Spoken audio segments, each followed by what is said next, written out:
তো বন্ধুরা, আমি প্রিয়া চলে এলাম আজকে নতুন একটা ভিডিও নিয়ে। তো সকাল সকাল আমি তো রান্নাবান্না করতে চলে এসেছি রান্নাঘরে।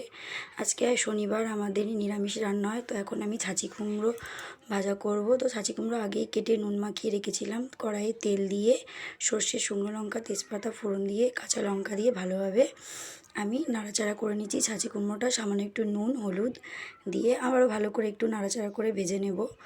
তো আমি একটু ঢেকে রেখে ভাজা ভাজা করতে পছন্দ করি। তো এবার ভাজা অনেকটাই হয়ে গেছে, চিনি দিয়ে নামিয়ে নিয়েছি।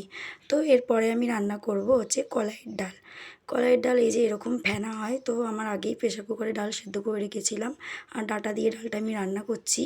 তো এবার আমি ফোড়ন দিয়ে নেব একটুখানি শুকনো লঙ্কা, তেজপাতা, জিরে আর হিং দিয়ে। তোমরা কে কী ফোড়ন দাও আমাকে কমেন্ট করে বলো। তো আমার ডালও অলমোস্ট প্রায় রান্না হয়ে গেছে। তো এবার আমি নামাবো একটুখানি সামান্য চিনি দিয়ে। তো এই যে পুরো দেখো ডালটা ফুটছে, কত ভালো লাগছে দেখতে। এই যে ডাল হয়ে গেছে। আর একটা কথা, আমি ফুলকপি তরকারিও রান্না করেছিলাম, সেটা তোমাদের দেখানো হয়নি।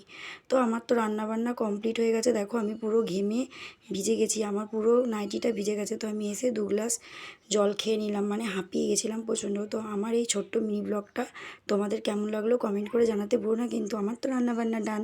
তোমরা কে কী রান্না করলে জানিও।